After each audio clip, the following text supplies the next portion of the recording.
Hey everyone, in this video we will see how to fix VTech baby monitor not turning on, battery, power button and internal reset fix. Fix 1 is check the power adapter. Make sure the power adapter is firmly plugged into both the monitors and the wall outlet. Try a different wall outlet to rule out a faulty socket. If possible, test with another compatible VTech power adapter. Second one is check the battery connection. Turn off the monitor and unplug it. Remove the battery cover. Make sure the battery contactor is firmly attached. Reinstall the battery and try turning the monitor on. Third one is charge the battery. Connect the parent unit to the charger. Leave it charging for at least 30 to 60 minutes. Try turning it on again by pressing the power button. Fourth one is perform an internal reset. Unplug the power adapter, then remove the rechargeable battery from the parent unit. Wait to 2 to 5 minutes, then reinstall the battery. Plug the charger back in and turn the monitor on.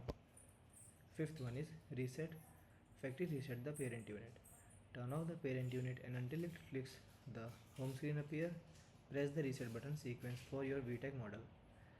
Then menu select, then reset key sequence up down up button. Talk. Step third, when the factory reset screen appear, press menu or select to confirm. Wait for the parent unit to restart. Thanks for watching.